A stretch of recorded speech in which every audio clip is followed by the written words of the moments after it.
Allez, bonjour à tous, j'espère que vous allez bien. Moi ça va super, petite semaine off, c'est pour ça que j'avais pas tourné de vidéo durant toute cette semaine. Bon, dans tous les cas, le marché n'a pas fait grand chose, donc c'est toujours sympa de se ressourcer, de prendre un peu une semaine off, enfin jamais 100% off, parce que c'est toujours difficile de ne pas regarder au moins 5 minutes par jour rapidement sur le téléphone, ce que fait le marché. Mais voilà, journée repos, enfin semaine de repos on va dire de mon côté. J'ai pas du tout tradé, j'ai pas pris de position, j'ai rien fait du tout sur les marchés à part juste regarder ce qui se passait très rapidement. J'ai rien fait de plus. Donc on va faire une grosse revue. Or ça n'a pas énormément bougé non plus depuis dimanche dernier. On est revenu chercher le bad range. On a eu le halving également qui a eu lieu. On va en parler. Je vous parlerai aussi des positions que j'avais renforcées lors de la baisse qu'on a eu surtout sur les altcoins. C'était samedi. Voilà, j'avais renforcé 2 positions. On en parlera. Et sinon on va faire un petit check sur les altcoins, les clôtures weekly qu'on a sur les altcoins top market cap, et on fera également une analyse du BTC. Alors sur le BTC on est toujours bloqué. Alors d'abord on va regarder la clôture weekly. La clôture weekly en vrai est assez intéressante et nous montre la même chose que les précédents clôtures, c'est que cette zone des 60 000 $, c'est un niveau très important, et on voit que on a des rejets assez violents, d'accord, on a des tentatives de vendeurs de pousser le prix vers le bas, et on a des acheteurs qui se manifestent toujours, et on voit que voilà, à chaque fois on ravale toute cette partie là sous les 64 000 $, ça veut pas passer, et tant mieux, c'est à dire qu'on a des acheteurs qui se manifestent. Si je me mets ici en daily, on est toujours bloqué entre 2 bornes, une borne basse vers les 60 000 $, 61 000 en clôture de bougie, si on prend le bas 60 000 $, et une borne haute vers les 71 000 $, d'accord. Donc c'est vraiment nos deux extrémités. Et du moment qu'on ne sort pas de ce range-là, la meilleure chose à faire, c'est de trader le range, tout simplement. C'est-à-dire, on détermine des extrémités, on peut les déterminer plus facilement ici avec un volume profile, ok. Et voilà. Au-dessus de la value area high, ici on cherche des shorts ou des prises de profit si on allonge le bad range, et en dessous de la value area low, ici, en dessous le trait bleu que vous voyez ici, on va plutôt chercher des longs, d'accord, et on essaye de prendre des profits le milieu de range, donc là où il y a le poke, là où il y a le plus de volume échangé, voire sur l'extrémité opposée, d'accord. Et voilà, on n'anticipe jamais la cassure de range, ça c'est vraiment important, et souvent la plupart des gens ils font cette erreur là, dès qu'on s'approche de support, ils commencent à se dire ok c'est bon, ça va break, non, tant qu'on n'a pas une réelle cassure, d'accord, avec une vraie bougie et des volumes, on peut pas considérer que le range est break. Et pour le moment voilà, on voit que c'est un niveau qui fait office de support, et on a une bonne réaction. Alors à savoir que plus on rentre dans un range mature, plus il a de chances de casser. Déjà on a ici, on va dire, une première touche, une deuxième, une troisième, quatrième, cinquième, sixième, ok.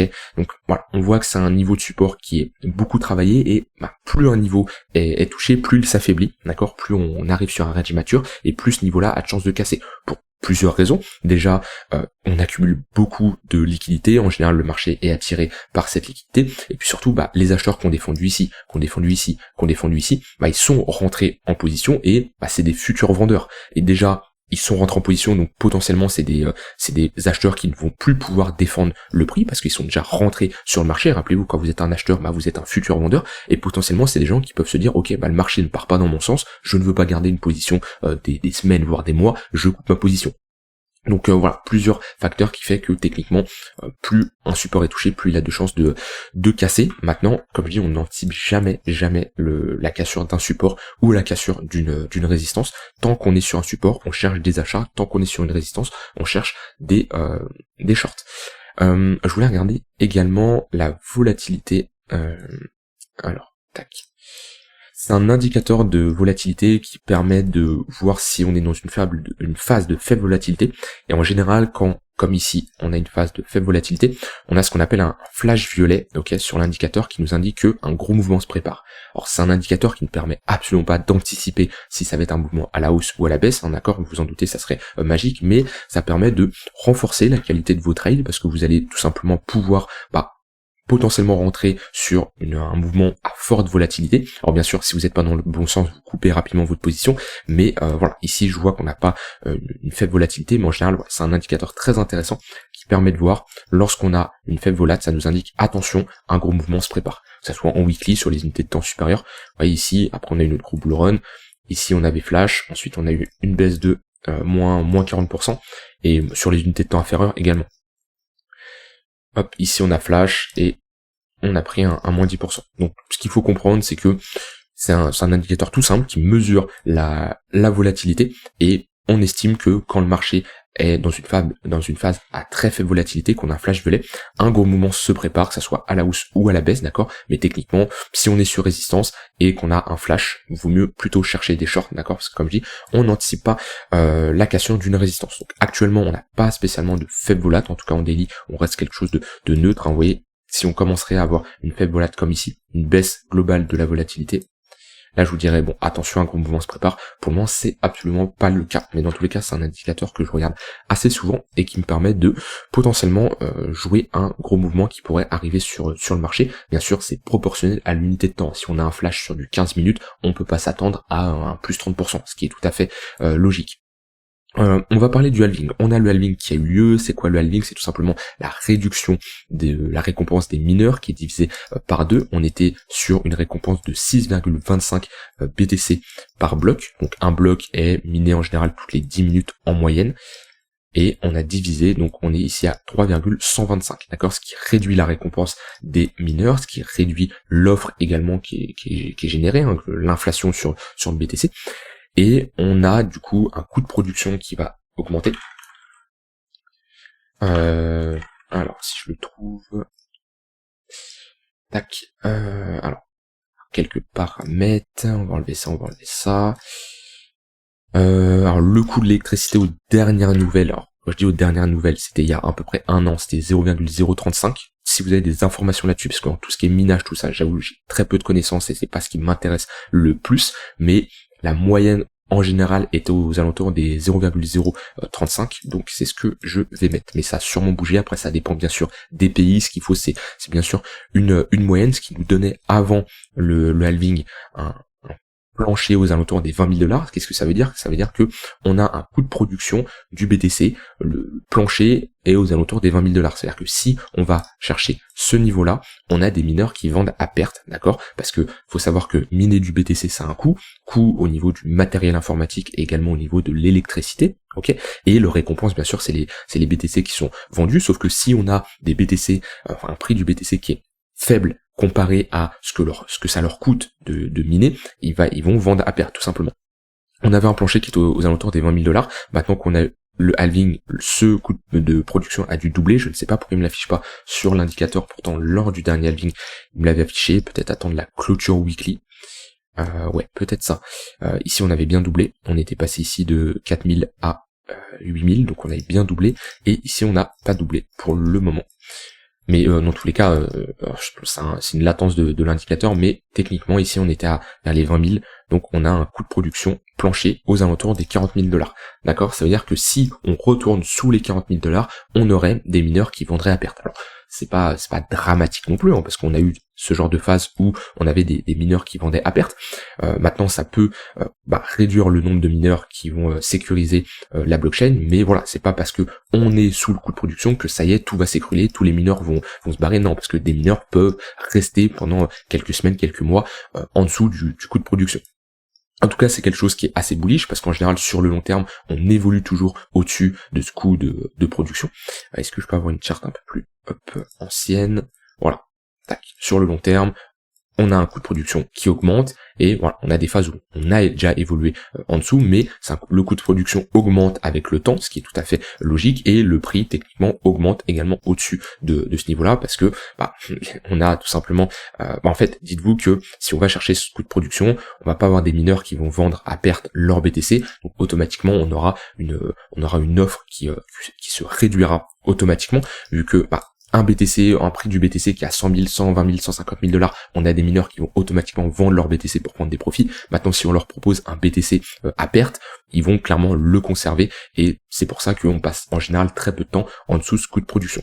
Donc on a un coût de production au niveau des 40 000 $, ça veut pas dire qu'on ne peut pas aller en dessous, mais ça nous dit déjà qu'on a un niveau psychologique qui est très intéressant. C'est techniquement, il y a peu de chances qu'on s'installe longtemps sous ce niveau-là. Comme je dis, ce coût de production est amené à augmenter avec le temps, il peut baisser entre temps, d'accord? Comme on a eu ici, on a eu une phase de baisse, donc rien n'empêche d'aller chercher les 40 000 $ comme actuellement et retourner un coût de production vers les 30 000, etc. Mais voilà, à l'heure actuelle, revoir un BTC à 16-17 000 $, selon moi, ça paraît presque impossible. Alors, rien n'est impossible avec ce marché, mais voilà, on a un niveau, comme je dis, psychologique intéressant au niveau des 40 000 $ avec ce coût de production. Donc clairement, on est dans une phase où là, si on a des replis assez énormes sur le BTC de moins 20, moins 30%, voilà, un BTC qui revient chercher 52 000 $, 40 000 $, c'est de très bonnes opportunités. Et si on a vraiment un gros crack sur le marché en général, si on retourne chercher les 30 000 $, c'est des opportunités pour moi qu'on ne reverra plus dans les qu'on ne reverra plus du tout, d'accord. C'est un peu comme le crash Covid qu'on a eu ici, on est revenu chercher ici notre ligne de coup de cette pattern de retournement vers les 4 000 $, et voilà, on est reparti directement à la hausse. Si on a quelque chose qui est similaire, on aurait voilà une bougie assez importante et assez rapidement un rejet. Alors, je dis pas qu'on va faire ça, je dis juste que si le marché vous propose un retracement assez important, et on peut jamais prévoir ce que le marché va nous faire, hein. C'est pour ça qu'il faut toujours être prêt, d'accord, toujours être prêt, toujours avoir du cash disponible, et c'est là, avec le dump qu'on a eu sur les marchés, grâce à ce cash disponible, moi j'ai pu renforcer sur quelques altcoins, et si je n'avais pas eu ce cash, j'aurais pas pu profiter de prix que j'estime moi très intéressant.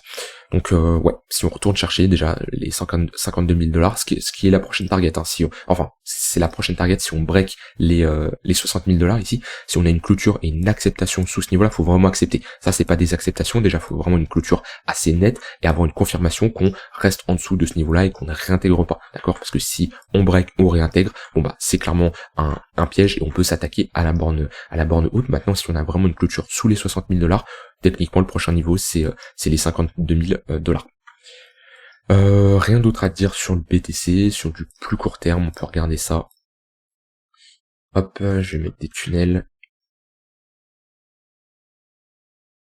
Hop. Alors, on est dans une phase qui est compliquée à trader quand moi je vois ça, parce que on a sur du court terme c'est bullish, on a des creux des sommets de plus en plus haut et on a un tunnel 15 minutes qui fait bien office de support. Vous voyez, il faisait office de résistance, on avait bien le 15 minutes qui était sous le 1 heure et le prix qui était sous le 15 minutes. On est rentré dans une phase de consolidation, on a break ce niveau là par le haut ici, et voilà, on repasse ici dans une dynamique haussière sur du court terme. Maintenant, on a toujours le 15 minutes qui est en dessous, le 1 heure, on a le 4 heures qui fait office de résistance, le 1 heure on n'a vraiment pas eu un vrai break, d'accord. On voit que globalement on est dans un range, on commence à avoir un 15 minutes qui est plat, un 1 heure qui est plat, voilà, on peut rentrer dans une phase de latéralisation, ça me surprendrait pas de revenir chercher une nouvelle fois la borne basse.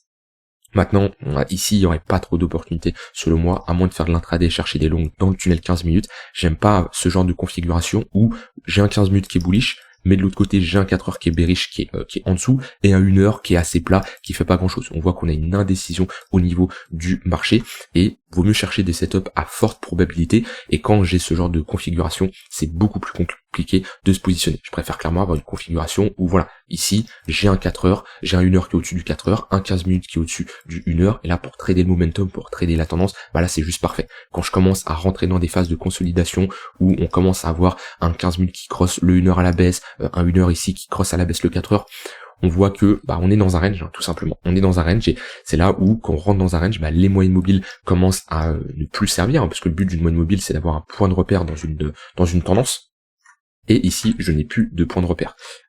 Et quand on est dans un range, en général, on a beaucoup d'indicateurs qui ne servent plus à grand chose, notamment les indicateurs de suivi de tendance, etc., qui ne servent plus à grand chose. Et la meilleure chose dans un range, c'est l'action du prix, c'est déterminer une borne basse, une borne haute, et chercher à se positionner sur les extrémités.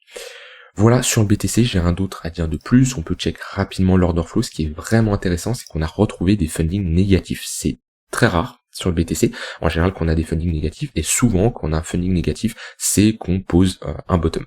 Les derniers fundings négatifs qu'on a eu, ça fait très longtemps. Oui, c'était ici, et en général, funding négatif, on pose clairement des bottoms, et si on a des fundings négatifs vraiment énormes, comme on a eu ici, comme on a eu avec le crash de FTX, pareil, c'est le genre de bottom c'est sur ce genre de niveau, enfin, c'est pas sur ce genre de niveau, mais quand on a un funding négatif aussi prononcé, on a souvent des probabilités assez fortes de poser un bottom. Et là, retrouver un funding négatif, ça reste assez intéressant. Ça nous montre qu'il y a beaucoup moins d'euphorie sur le marché. On peut voir d'ailleurs ça sur les spreads. Spread, ils sont ici. Voilà, on le voit, c'est très simple. Les spreads, ça nous permet, et le funding également. Enfin, les spreads, ça nous permet de calculer la différence entre le contrat perpétuel et le contrat spot. En général, quand on a beaucoup d'euphorie, quand on a beaucoup de spéculation, beaucoup de nouveaux qui arrivent, eh ben, on a tout simplement un contrat perpétuel qui est supérieur au contrat spot parce que les gens spéculent avec les effets de levier, d'accord? Et en général, quand on a des phases de désintérêt du marché, comme on a actuellement, on a un contrat perpétuel qui va être inférieur au contrat spot. Et le funding, c'est tout simplement des frais qui vont être payés sur les contrats perpétuels, donc les acheteurs qui payent des frais aux shorters, enfin les longs qui payent des frais aux shorters ou les shorts qui payent des frais aux longs. Ça permet de quoi? Ça permet de maintenir un prix du contrat perpétuel assez proche du contrat spot, d'accord? Et c'est pour ça que les fundings sont présents. Donc ça nous indique que quand on a un funding qui est relativement élevé, qu'on a une décorrélation entre le contrat perpétuel et le contrat spot, et ce qui nous indique, ça veut pas spécialement dire qu'il y a plus d'acheteurs, mais bon, souvent on va l'analyser comme ça, on va l'utiliser comme ça en disant qu'il y a beaucoup d'acheteurs. C'est pas trop ça, ça nous indique surtout qu'il y a une décorrélation entre le contrat perpétuel et le contrat spot, ce qui nous indique qu'il y a beaucoup plus de spéculation, beaucoup plus d'euphorie sur le contrat perpétuel, et en conclusion, en général, c'est qu'on a beaucoup plus d'acheteurs. Tout simplement. Donc voilà comment s'utilise le funding, et ici avec les spreads, on nous indique qu'il y a un dégoût de marché, on va dire, le marché est beaucoup moins intéressant, et c'est en général comme ça qu'on pose des bottoms. Ici, février 2024, on retrouvait fin janvier, février 2024, un funding qui était relativement négatif, et fin janvier, février, c'était ici, vous voyez, et on a clairement posé un bottom pour avoir une continuation à la hausse. Voilà, rien d'autre à ajouter sur le BTC. Moi j'ai renforcé sur ANKR. Voilà, ici j'ai clairement, on peut dire que j'ai acheté presque le bottom, on a jamais le bottom au point près, mais j'ai une très bonne entrée, et déjà rien que là, on est sur un plus 35%, c'était une très bonne zone de localisation, tunnel daily. J'avais un ordre également sur la ligne de coup juste en dessous qui n'a pas été déclenché, mais voilà, j'avais un ordre dans le tunnel daily, un ordre sur la ligne de coup. On est revenu chercher le tunnel daily. Ok, techniquement c'est un niveau de support, surtout après avoir break et être sorti comme ça d'une phase de latéralisation depuis un long moment. Surtout que moi, ANKR, c'est un projet, j'en ai déjà parlé, j'estime qu'il est sous-évalué, et revenir chercher des prix aussi bas, c'est clairement intéressant. Surtout je l'en avais acheté à peu près ici. Ouais, je crois que c'était à peu près ici, j'étais rentré en position. Donc ce qui doit me faire une moyenne d'achat. Bon, après j'avais beaucoup plus renforcé ici que ici, mais je dois avoir une moyenne d'achat par là du coup. Donc voilà, je vais renforcer sur ANKR. J'ai pas tout renforcé, j'ai toujours du cash qui est disponible. Hein. Je vous conseille toujours d'avoir du cash qui est disponible, c'est vraiment important. Et j'étais rentré également sur Axelar.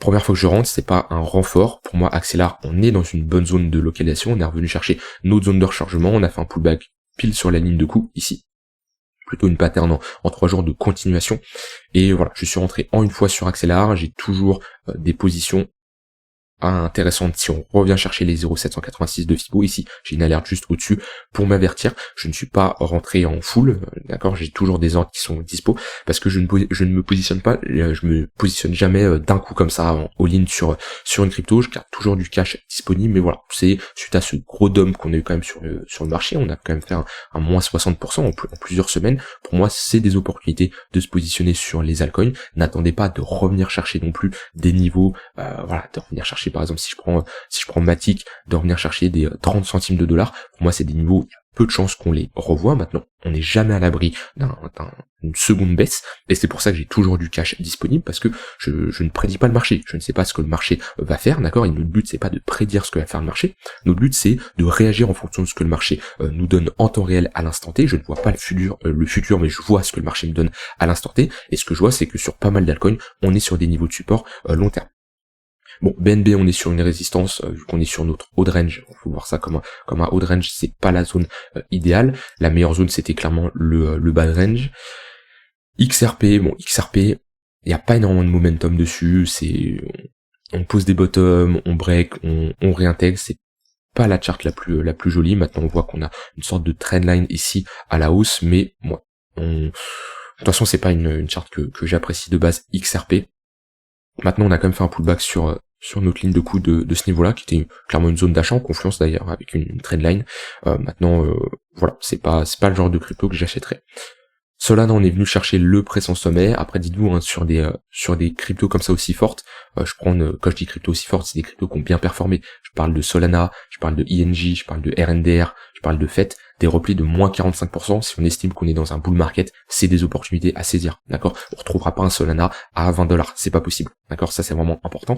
Maintenant, voilà, soit vous êtes positionné ici, vous êtes rentré en position, soit ici, vous n'avez pas le choix, vous faites de la continuation de tendance, d'accord? Donc voilà, pullback dans le tunnel daily, c'est des niveaux très long terme qu'on revient pas chercher tout le temps. Vous voyez, on est revenu chercher ici, ensuite on a décollé, et la fois d'après on l'a cherché, on l'a break, on est rentré dans un bear market. Donc peut-être que ce tunnel daily, qui nous représente, c'est un point de repère à long terme, on le touchera une fois, peut-être une seconde fois, c'est tout, d'accord? Donc c'est des niveaux, voilà, dans un bull market, comme ça, des moins 60%, ça va pas arriver tout le temps. Des moins 50%, ça va arriver une fois, peut-être deux fois. En général, on n'aura pas 3-4 fois. En tout cas, lors du dernier cycle, si je prends BTC, on a eu ici un moins 50%, avec beaucoup plus sur les altcoins. Sinon, le reste, bon, ici, il y avait un moins 30%, mais voilà, des grosses corrections, on va pas en avoir tout le temps non plus. Si on estime qu'on est en bull market, il y en a qui vont dire non, on n'est toujours pas au bull market, ça, c'est en fonction de les convictions de chacun.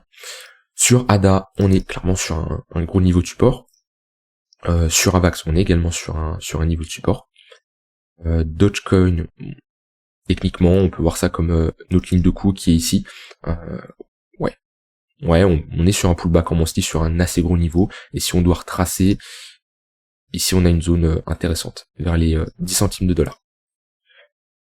TRX, on est sur un précédent haut de range, on est sur une bonne zone de localisation. De toute façon, la plupart des alts, ici, on va être sur des bonnes zones de localisation. Maintenant, ce qui va être intéressant pour vous, c'est de savoir quel altcoin vous souhaitez renforcer. Quels sont les altcoins où vous avez de fortes convictions. Alors, il y en a, ça peut être juste pour un point de vue spéculatif, ok, parce que la charte est intéressante. Par exemple, je pense à des RNDR, où c'est une crypto qui a très bien performé, et avoir un retracement comme ça aussi important de moins 50%, c'est clairement intéressant. Et si je mets des moyens immobiliers, voilà, pareil, pullback dans le tunnel daily. Si je mets un retracement de Fibo, on est revenu chercher les 50% de retracement, c'est de très bonnes zones de localisation pour des altcoins qui sont fortes. Si je prends en fait, j'ai pas trop vu ce qu'elle a fait, voilà, pareil. On n'a pas touché le tunnel daily, mais pareil, c'est de très forts retracements, et quelqu'un qui se positionne sur les 50 retracements, il a déjà fait un plus 30%, plus 40%, d'accord? Donc ça peut être d'un point de vue spéculatif, ça peut être aussi d'un point de vue fonda. On se dit, ok, voilà, par exemple, Chainlink, c'est une crypto qui est intéressante d'un point de vue fonda, on revient chercher des niveaux intéressants, par exemple ici, on a buté sur les 0,118 de Fibonacci de ce retracement ici, ça peut être une zone d'entrée. Polkadot, pareil, Polkadot, on était dans un range, on l'a break à la hausse, et on a refait un pullback ici sur sa borne haute, d'accord, qui était une zone de résistance, qui fait maintenant office de support, donc c'est également une bonne zone de localisation. Matic, alors on a un peu plus retracé, la clôture est moins jolie que Polkadot, maintenant on reste sur un niveau intéressant, mais c'est vrai que Matic a pris relativement cher. J'ai de bonnes convictions sur Matic, en vrai c'est un projet qui est intéressant, mais c'est vrai qu'il a du mal à partir. Toncoin, leur retracement pas assez intéressant selon moi pour chercher à se positionner, on est assez loin des moyens immobiles. Alors sur du court terme, là, sur du swing intraday, il peut y avoir des opportunités, mais sur du long terme, non. ICP, je sais même pas pourquoi j'ai une alerte qui est ici. On est globalement, alors je suis en logarithmique, donc faut pas se biaiser non plus par le logarithmique, parce qu'on a fait un retracement assez intéressant. Pareil, pullback dans le tunnel daily, précédent range, c'est une bonne zone de localisation. Maintenant, le travail que je fais là, moi, faut le faire à l'avance, d'accord? C'est un peu trop tard. Moi, je l'ai fait sur NKR, je l'ai fait sur Axelar. Voilà, c'est un travail, il faut le faire à l'avance. C'est pas au moment où on a corrigé qu'il faut se dire, ah bah oui, on était dans une bonne zone de localisation, etc., etc. C'est pour ça que je vous l'ai souvent répété, parce que je ne sais pas quand le marché va corriger, je ne sais pas quand le marché va repartir à la hausse. Il y aura des phases de correction, c'est sûr. Il y aura de nouvelles phases de hausse, c'est sûr, mais il faut toujours faire le travail à l'avance. C'est-à-dire que tracer nos zones d'intervention, placer nos ordres sur des niveaux qui nous intéressent. Voilà, ce que j'ai fait avec NKR, ce que j'ai fait avec Axelar. Maintenant, voilà, ici, je regarde des altcoins qui peuvent être encore intéressants. Il y en a qui sont déjà bien repartis. Alors oui, sur du long terme, très très long terme, ça ne change pas de rentrer après un plus 30%. Maintenant, quelqu'un qui voulait chercher à faire de la spéculation sur du moyen terme, voilà, déjà, on a eu des bons rebonds sur les altcoins. Ça commence potentiellement à être un peu tard. Shiba, on a bien retracé, mais on n'est pas recherché des zones intéressantes selon moi. Ouais, le haut du tunnel ici, mais ouais, c'était pas la zone idéale. Moi, ça fait un peu bas ici, mais c'était cette zone-là. Bitcoin Cash, pareil, on a retracé, mais on n'est pas revenu chercher une zone intéressante. Litecoin, on est toujours dans un gros range, et ici on a fait un pullback sur la ligne de coup, donc ouais, bonne zone de localisation vers les 77$. XLM, on est sur un bad range. Au passage, on est sur un précédent poke. On est sur un bad range vers les $11, donc les 11 centimes de dollars, donc très bonne zone de localisation. c'est notre ligne de coup de ce bottom qu'on a posé. Ethereum classique, on a fait un pullback sur la ligne de coup, ici, et bonne réaction également. Atom qui a pris cher quand même, hein. Atom qui a vraiment pris cher. Bon, Atom est toujours bloqué dans son range long terme. Comme je dis, heureusement qu'on a les airdrops, sinon ça serait vraiment pas, faut le dire, un bon investissement à l'instant T. On verra dans le futur ce que nous dit Atom, mais à l'instant T, si on n'avait pas les airdrops et les rendements du staking, oui, ça serait absolument pas un bon investissement. Maintenant, les airdrops compensent largement le prix. On a retracé, on retourne sur des niveaux de localisation intéressants. Si je mets un volume profile, vous voyez, on est en dessous de notre value area low, donc on est clairement sur un bad range, et c'est une bonne zone de localisation. Ok, pareil, sur un haut de range, vous voyez ici, quelqu'un qui traîne le haut de range, ce n'est pas ici une bonne zone pour se positionner, en général, c'est une zone de résistance. On voit qu'on a rejeté, qu'on retourne dans cette sorte de compression. Et tant qu'on ne clôture pas sous les 5,5$, 6$, bon, par contre si on commence à avoir une clôture weekly en dessous de ce niveau-là, je commencerai à, je vais pas dire paniquer, hein, parce que bah mon risque est maîtrisé sur Atom, mais ça serait pas très bon pour la suite. Algo dans tous les cas c'est une charte qui est pas intéressante sur le long terme, à partir du moment où on est revenu chercher les bottoms de mars 2020, le crash Covid. Maintenant, pour ceux qui sont quand même intéressés, on est revenu chercher un précédent creux. Maintenant c'est pas la zone de localisation idéale. Oui, on est sur un niveau de support. Maintenant on n'a pas eu un gros développement au niveau du prix ici pour poser un bottom, même si on a quand même une pattern de retournement qui est ici. Je trouve que c'est un peu just pour se positionner. Maintenant, à partir du moment où on a une crypto qui fait ici un moins 97%, qu'on revient chercher ici, c'est comme si on revenait chercher les $3000 sur le BTC, c'est pas une altcoin qui m'intéresse. STX, on est revenu chercher globalement une zone de résistance, le tunnel daily, après un moins 45%, sachant que c'est une altcoin qui est également forte pourquoi, faire un nouvel ATH, il y a un vrai momentum, il y a un vrai flux aussi, et des retracements comme ça, sur ce genre d'altcoins qui sont fortes, oui c'est intéressant, voilà. Pullback dans le tunnel daily, et la plupart des altcoins ont fait leur pullback parfaitement sur ces moyennes mobiles là, pareil, ça ne prédit pas si on va avoir un rebond, mais c'est un point de repère, c'est une zone de localisation pertinente pour chercher à se positionner. Le GLD c'est pas très beau, la clôture, on break le tunnel daily, on fait ici une structure de top de marché, c'est pas très beau, d'accord. Si on revient chercher les $50, si on réintègre, ça va, donc si on a une clôture et qu'on réintègre comme ça, pourquoi pas. Par contre, notre ligne de coup ici vers les $50, clairement, peut faire office de résistance, donc le fait d'avoir break ce niveau-là, c'est pas très joli. APT, globalement ça va, on est pareil sur un niveau de support assez important, moins 60%, on est revenu chercher en clôture le haut de range ici, rien à signaler, bien qu'on peut être ici et qu'on est actuellement dans un gros range long terme, mais on est revenu chercher une bonne zone de localisation. Maintenant j'ai pas assez d'historique pour vraiment faire une analyse en weekly. Optimisme, on a fait un moins 60%, ça oui, ouais j'avais fait ça parce que je l'avais partagé dans le groupe. On est revenu chercher notre ligne de coup ici, et voilà pareil, des moins 50, moins 60%, ce qui revient chercher des lignes de coup. Notre ligne de coup c'est tout simplement une pattern de retournement, et ici on a notre ligne de coup au moment où on break, au moment où on a une confirmation de breakout et de validation de cette pattern de retournement. On a ici notre ligne de coup vers les 1,83 centimes de dollars. En général c'est un niveau qui est très défendu, d'accord, et on voit qu'on a eu parfaitement une réaction dessus, donc pareil c'était une bonne zone de localisation. J'en ai encore pas mal à faire, on va les faire. Alors, NIR, bon, pareil, mais pareil, c'est un peu trop tard. Comme je dis, j'ai l'impression de faire la météo de la veille, là. Je suis pas fan en général de faire ça. Maintenant, pareil, c'est quelque chose qu'on doit toujours faire en amont. Maintenant, voilà, les zones de localisation, on a eu un rebond. Si on y retourne, c'est toujours des niveaux intéressants, bien entendu. Si on y retourne, et là, par exemple, sur un NIR, si on fait un moins 25%, oui, c'est toujours une bonne zone de localisation, ce tunnel daily. Maintenant, techniquement, si on a vraiment un bull market, si on a vraiment un cycle haussier, une vraie tendance haussière, c'est des niveaux qu'on ne va pas spécialement retourner, d'accord. Une tendance haussière, c'est des creux, des sommets de plus en plus haut. Si on commence à revenir chercher le précédent creux, c'est potentiellement qu'on rentre dans un range. Et là, c'est moins bon pour trader une tendance. VET, pareil, on revient chercher le précédent sommet, pullback dans le tunnel daily, c'était une très bonne zone de localisation. Caspa, alors on est dans une bonne zone de localisation à l'heure actuelle, ok, on est toujours dans une dynamique qui est haussière avec des creux des sommets de plus en plus haut, les moyennes mobiles sont orientées à la hausse, par contre, faut pas break ce niveau-là. Si on commence à s'affranchir des 0,09 ici centimes de dollars, qu'on a une clôture, on inverserait notre dynamique qui était haussière avec ici des creux des sommets de plus en plus haut, on passerait ici dans une potentielle dynamique baissière jusqu'à trouver un bottom, et clairement casse pas, si on revient chercher ce niveau-là, c'est une bonne zone de localisation long terme. INJ a pris cher également, moins 65%. Il est revenu chercher le tunnel 3 jours. Donc on a beaucoup retracé sur INJ, on est revenu chercher globalement le précédent ATH en clôture. Alors, on peut jamais avoir le bottom parfait, d'accord? Vous aurez jamais le bottom parfait ici à 18,27 $, ce n'est pas possible, d'accord? Vous voyez, sur NKR, j'ai une bonne entrée, mais j'ai pas eu le bottom parfait, c'est pas possible.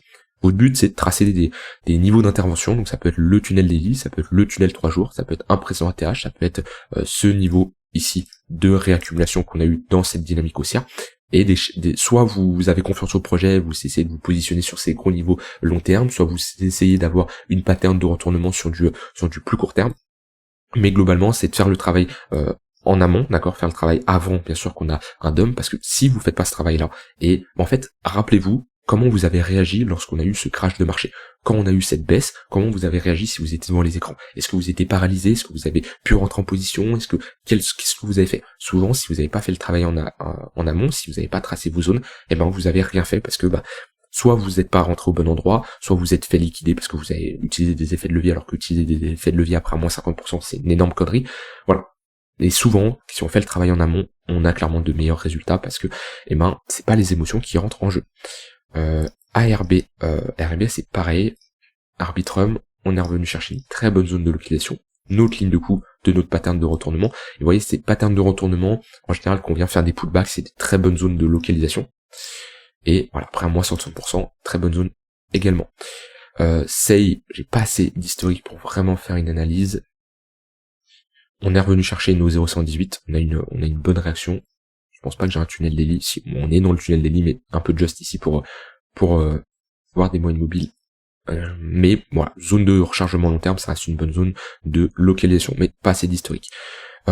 Dimension, je l'avais mis là, mais pareil, pas assez d'historique. Bon, voilà, c'était... j'ai pas parlé d'Ether.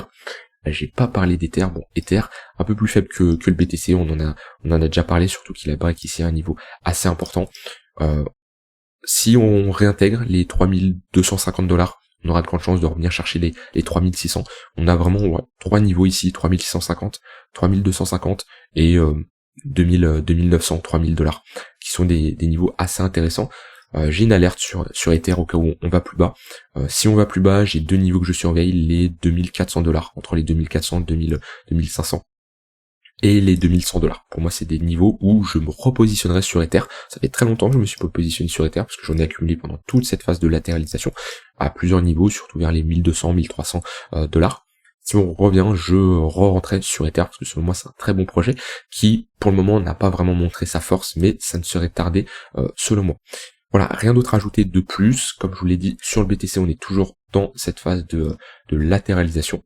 On est toujours bloqué entre deux bornes. La meilleure chose à faire, c'est de trader les extrémités. D'accord? Techniquement, ce range-là a plus de chances de casser par le haut. Pourquoi? Parce qu'on est pressé par une dynamique haussière. Maintenant, je n'anticiperai pas la cassure si on est sur résistance. Donc, meilleure chose à faire, se positionner sur le support ou sinon ne rien faire. Voilà, je vous souhaite une très bonne fin de journée. On reprend les analyses, donc demain, bien sûr, il y aura une nouvelle vidéo assez longue aujourd'hui, mais bon, j'ai voulu revoir les clôtures weekly sur l'ensemble des altcoins, parce que je ne les avais pas vus moi non plus de mon côté. Comme je dis, j'ai fait une semaine off. Je vous souhaite une très bonne fin de journée, on se retrouve demain pour une prochaine vidéo. Bye bye.